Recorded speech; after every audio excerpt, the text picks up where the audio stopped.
तिळगुळ बनवून झाला म्हणजे संक्रांतीचा सण पूर्ण झाला असं नाही, तर संक्रांतीला पुरणपोळीलाही तेवढंच महत्त्व आहे। तर आज मी या व्हिडिओमध्ये पुरणपोळी, खीर आणि कटाची आमटी या 3 रेसिपी एकत्रच दाखवणार आहे। तर व्हिडिओ बघायच्या आधी तुम्ही जर माझ्या चॅनलला नवीन असाल तर सबस्क्राइब जरूर करा। तर सगळ्यात आधी मी इथे 1.5 वाटी चण्याची डाळ घेतली आहे। ती आधी निवडून घ्यायची आणि 3 ते 4 पाण्याने स्वच्छ धुवून घ्यायची आहे। आणि त्यानंतर आता कुकरमध्ये 1 ते 1.5 ग्लास पाणी ठेवायचं आहे। केव्हाही पुरणासाठी आपण जी डाळ शिजवतो त्यासाठी जास्त पाण्याचा वापर नाही करायचा। आणि ते पाणी गरम झालं की त्यानंतर स्वच्छ धुवून चण्याची डाळ टाकून द्यायची आहे। आणि इथे आता मी 1 चमचा भरून तेल टाकून घेतलंय। पुरण शिजवताना जर आपण तेल टाकलं तर चण्याची डाळ अगदी मऊसूत अशी शिजते। व्यवस्थित मिक्स करून घ्यायचं आणि आता कुकर बंद करून मीडियम फ्लेमवर 2 शिट्ट्या करून घ्यायच्या आणि कुकर आपोआप गार झाल्यावरच उघडायचा आहे। तर इथे 2 शिट्ट्या झाल्यानंतर कुकर गार झाल्यावर मी उघडलेला आहे आणि शिजलेली चण्याची डाळ आता चाळणीमध्ये टाकून निथळून घ्यायची आहे। पाणी काढून घ्यायचं आहे। हेच पाणी आपल्याला पुढे सार बनवण्यासाठी वापरायचं आहे। आणि त्यानंतर आता त्याच कुकरमध्ये शिजवलेली चण्याची डाळ परत टाकून घ्यायची आहे। आणि इथे मी आता 1.5 वाटी चण्याच्या डाळीसाठी 1.5 वाटी गुळाचा वापर करणार आहे। तर इथे आता मी 1 वाटी बारीक कापून घेतलेला गूळ टाकून घेतला आहे। अर्धी वाटी गुळाची पावडर टाकली आहे। तुम्ही जर कमी गोड खात असाल तर कमी गुळाचाही वापर करू शकतात, पण पुरणपोळी शक्यतो गोडच छान लागते, म्हणून समान प्रमाण घ्या। 1.5 वाटी चण्याची डाळ तर 1.5 वाटी गूळ। आणि अशा पद्धतीने आता गूळ टाकून व्यवस्थित शिजवून घ्यायचं आहे, जेणेकरून पुरण पातळ होणार नाही। आणि थोडं कोमट झालं की इथे आता मी मिक्सरच्या भांड्यात टाकून थोडंसं बारीक करून घेते। आणि त्यानंतर हे बारीक केलेलं पुरणच्या चाळणीने व्यवस्थित चाळून घ्यायचं आहे। यामुळे काय होतं की पुरण अगदी सॉफ्ट तयार होतं आणि पुरणपोळी अगदी एकसारखी लाटली जाते। आणि त्यानंतर आता त्यामध्ये मी 1 चमचा वेलची पूड टाकून घेतली आहे। वेलची पूडमुळे पुरणपोळीला खूप छान टेस्ट येते। तुम्ही हवं तर जायफळही टाकू शकतात। आणि तयार पुरण आता मी एका वाटीत काढून घेतलं आहे। तर इथे पुरण तयार झालं आहे। आता कणिक भिजवून घेऊ। तर त्यासाठी मी इथे एका वाटीत थोडंसं पाणी घेतलं आहे, चवीनुसार मीठ टाकून घेतलं आहे, 2 वाट्या गव्हाचं पीठ घेतलं आहे। गव्हाचं पीठ हे ओढणीने व्यवस्थित चाळून घ्यायचं आहे। आणि त्यानंतर एका वाटीत गुळाचा खडा, थोडंसं जिरं, हळद आणि तेल घेतलं आहे, ते बाजूला ठेवलं आहे मिश्रण। आणि त्यानंतर मीठ टाकलेलं पाणीही टाकून घेतलं आहे आणि थोडं थोडं लागेल तसं पाणी टाकून छान कणिक भिजवून घ्यायचं आहे। अगदी मऊसूत असं हे कणिक भिजवायचं आहे, खूप जास्त कडक नाही। आपण चपातीसाठी भिजवतो त्यापेक्षा थोडंसं मऊ भिजवायचं आहे अजून। इथे आता कणिक भिजून झालं आहे आणि त्यानंतर जिरं, हळद, गूळ आणि तेलाचं जे मिश्रण आहे ते टाकून परत हे कणिक 5 ते 10 मिनिट छान मळून घ्यायचं आहे। लक्षात ठेवा, पुरणपोळीसाठी आपण जे कणिक भिजवतो ते जेवढं छान मळलं तेवढ्या पुरणपोळ्या छान येतात। तर इथे आता मी कणिक अगदी व्यवस्थित असं मळून घेतलं आहे। त्यानंतर एक कॉटनचा रुमाल ओला करून घेतला आहे, कणिक व्यवस्थित त्याच्यात गुंडाळून घ्यायचं आहे। आणि ज्या वाटीमध्ये आता कणिक भिजवलं आहे त्याच वाटीत पाणी टाकून घ्यायचं आहे, भरपूर पाणी टाकायचं आहे। आणि भिजवलेलं कणिक जे आहे रुमालात गुंडाळलेलं ते पूर्ण बुडायला पाहिजे इतपत पाणी भरून अर्धा तास याच्यात ठेवायचं आहे। आणि त्यानंतर अर्धा तास बाहेर काढून मग पुरणपोळीसाठी वापरायचं आहे। तर इथे पुरण तयार आहे, कणिकही अर्धा तास झाला आहे पाण्यातून काढून, अगदी सॉफ्ट असं झालं आहे। तुम्ही एकदा अशा पद्धतीने पुरणपोळ्या नक्की ट्राय करून बघा, खूप मऊसूत येतात। तर इथे आता मी पोळपाट घेतलं आहे, थोडंसं कोरडा मैदा टाकून घेतला आहे आणि लहान लहान पेड्याच्या आकारा एवढे आता कणकेचे गोळे घ्यायचे आहेत। तुम्ही हवं तर थोडे मोठेही घेऊ शकतात, पण अगदी मऊसूत कणिक असल्यामुळे अगदी छान पातळसर अशा पुरणपोळ्या आपल्याला बनवता येतात, म्हणून अगदी पेड्याच्या आकारापेक्षाही कमी कणिक घ्यायचं आहे। आणि आता 2 एकसारखे पाते लाटून घ्यायचे आहेत। आणि त्यानंतर आता पुरण जे आहे ते अगदी व्यवस्थित गोळा करून तुम्हाला हव्या त्या प्रमाणात तुम्ही टाकू शकतात, कमी किंवा जास्त।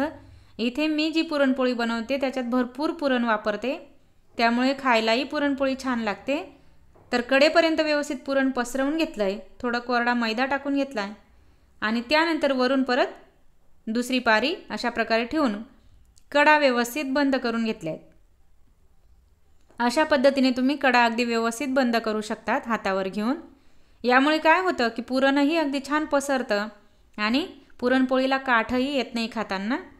आणि आता त्यानंतर कोरडा मैदा लावून अगदी एकसारखी अशी पोळी ही अलगद हलक्या हाताने लाटून घ्यायची आहे। पुरणपोळी केव्हाही जास्त दाबून नाही लाटायची, अगदी हलक्या हाताने लाटायची आहे। लागेल तसा थोडासा मैद्याचा वापर तुम्ही करू शकतात। आणि इथे जे कणिक भिजवलं तर त्यासाठी तुम्ही गव्हाच्या पिठाऐवजी मैदाही वापरू शकतात।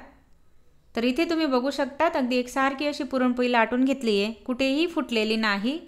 तर एका साईडला तवा तापायला ठेवला होता, तवा अगदी छान असा तापला आहे। थोडंसं तूप टाकून घेतलंय मी आणि तयार पुरणपोळी टाकली आहे तव्यावर। तर आता पुरणपोळीच्या साईडने आणि वरून भरपूर असं तूप टाकून छान शेकून घ्यायची आहे ना। अगदी साधी सोपी पद्धत। या पद्धतीने जर तुम्ही पुरणपोळी बनवली तर अजिबात फुटणार नाही। पुरणपोळी बनवण्याची अगदी ही साधी आणि सोपी पद्धत आहे। तर अशा प्रकारे आता दोन्ही साईड अगदी छान अशा भाजून घेतल्या आहेत मी। तुमच्याकडे जर साजूक तूप नसेल तर तुम्ही तेलाचाही वापर करू शकतात। तर इथे तयार पुरणपोळी मी आता काढून घेते आणि अशा प्रकारेच राहिलेल्या सर्व पुरणपोळ्या करून घेते। अगदी झटपट तयार होणारी ही रेसिपी आहे पुरणपोळीची। त्यानंतर आता दुसरा मेनू म्हणजे खीर। खीर बनवण्यासाठी मी इथे कुकरमध्ये 1 चमचा तूप टाकून पाव वाटी खिरीसाठी जे तांदूळ वापरतो ते घेतलेत आणि 1 मिनिटभर परतून घेतले। थोडेसे भाजून घ्यायचे, यामुळे खीरला खूप छान टेस्ट येते। तर इथे तुम्ही बघू शकता तांदूळ अगदी छान असे भाजून झालेत। त्यानंतर आता त्यामध्ये 1 ते 1.5 ग्लास पाणी टाकून घ्यायचं आहे। पाणी तुम्ही तुमच्या अंदाजाने टाकू शकतात। पाणी टाकून झाल्यावर व्यवस्थित मिक्स करून घ्यायचं आहे आणि त्यानंतर आता कुकर बंद करून 2 ते 3 शिट्ट्या करून घ्यायच्या आहेत। अगदी मऊसूत असा हा भात शिजायला पाहिजे। तुम्ही हवं तर याऐवजी शिजलेल्या भाताचाही उपयोग करू शकतात। तर इथे आता भात अगदी छान असा तयार झाला आहे। त्याच्यातला मी अर्धा भात मिक्सरच्या भांड्यात टाकून घेतला आहे। तुम्ही हवं तर पळीनेही बारीक करू शकतात। कुकरमध्ये मी वेलची पूड, काजू, बदाम टाकून घेतलेत आधीच। आणि आता मिक्सरच्या भांड्यात टाकलेला भात अगदी छान सॉफ्ट पेस्ट करून घ्यायची आहे आणि ती पेस्टही मी आता कुकरमध्ये टाकून घेतली आहे। आणि त्यानंतर आता मिक्सरच्या भांड्यातच थोडंसं दूध टाकून तेही व्यवस्थित मिक्स करून कुकरमध्ये टाकून घेतलं आहे। तुम्ही जर अशी खीर बनवलेली नसेल तर एकदा नक्की ट्राय करा, बघा तुम्हालाही आवडेल, अगदी छान लागते। त्यानंतर कुकरमध्ये मी 1 ते 1.5 कप दूध टाकून घेतलंय। दूध तुम्ही तुमच्या अंदाजाने टाकू शकता, तुम्हाला किती प्रमाणात खीर बनवायची आहे। आणि आता कुकर गॅसवर ठेवून मीडियम फ्लेमवर अगदी छान अशी ही खीर उकळून घ्यायची आहे। खीर उकळवताना ती सतत ढवळत राहायची आहे, जेणेकरून भांड्याला खाली लागणार नाही। त्यानंतर आता त्यामध्ये मी 4 ते 5 चमचे साखर टाकून घेतली आहे। साखर तुम्ही तुमच्या अंदाजाने कमी जास्त करू शकतात। आणि आता एक उकळी आणून घ्यायची खीरला, जास्त नाही शिजवायची, कारण ऑलरेडी आपण शिजवलेला भात यामध्ये वापरलेला आहे। सतत ढवळत राहायची आहे खीर। तर इथे आता तुम्ही बघू शकतात खीरीला अगदी छान अशी उकळी आलेली आहे आणि आता खीर तयार आहे। चिमूटभर मीठ टाकून घेतलंय मी। मिठामुळे खीरीची टेस्ट खूप छान लागते। व्यवस्थित मिक्स करून घेतलाय आणि तयार खीर आता भांड्यात ओतून घ्यायची आहे। केव्हाही खीर गार झाल्यावर घट्ट होते, म्हणून ती जास्त उकळवत बसायचं नाही। तर इथे आता खीर तयार झाली आहे। त्यानंतर तिसरा मेनू आहे सार, म्हणजेच कटाची आमटी। तर त्यासाठी मी इथे अर्धी वाटी खोबऱ्याचा कीस घेतला आहे। तो व्यवस्थित भाजून घ्यायचा आहे, जास्तही नाही भाजायचा आपल्याला। आणि इथे आपण नैवेद्यासाठी बनवतोय सार, म्हणून मी लसूणचा वापर नाही केलेला। तर भाजलेलं खोबरं आता खलबत्त्यामध्ये टाकून अगदी बारीक असं कुटून घ्यायचं आहे। तुम्ही हवं तर मिक्सरच्या भांड्यातही बारीक करून घेऊ शकतात। त्यानंतर कढई तापायला ठेवून त्यामध्ये 1 ते 1.5 पळी तेल टाकून घेतलं आहे। तेल अगदी व्यवस्थित गरम करून घ्यायचं आहे। तुम्ही जर नैवेद्यासाठी ही सार बनवत नसाल तर त्यामध्ये कांदा आणि लसूणचा वापर तुम्ही करू शकतात वाटण करून। तर तेल अगदी व्यवस्थित तापल्यावर 5 चमचा जिरं टाकून घेतलं आहे आणि बारीक कुटून घेतलेलं खोबरं टाकून घेतलं आहे। व्यवस्थित भाजून घ्यायचं आहे थोडंसं 1 ते 1.5 मिनिट। आणि त्यानंतर त्यामध्ये 1/2 चमचा हळद आणि 1 चमचा लाल तिखट टाकून घेतलं आहे आणि थोडंसं गरम पाणी टाकायचं आहे आणि व्यवस्थित मिक्स करून घ्यायचं आहे। यामध्ये मी काळा मसाल्याचा उपयोग नाही केलेला, कारण बिना कांदा लसूण वापरता मी ही सार बनवते। तर चवीनुसार मीठ टाकून घ्यायचं आहे। मीठ टाकून हे वाटण छान तेल सुटेपर्यंत परतून घ्यायचं। तर इथे आता खोबरं अगदी छान असं तेल सुटेपर्यंत परतून घेतलं आहे मी. मसालेही छान भाजून झाले आहेत. आणि त्यानंतर आता शिजवलेल्या पुरणाचं जे पाणी काढून ठेवलेलं होतं आपण डाळीचं, ते याच्यात टाकून घ्यायचं आहे.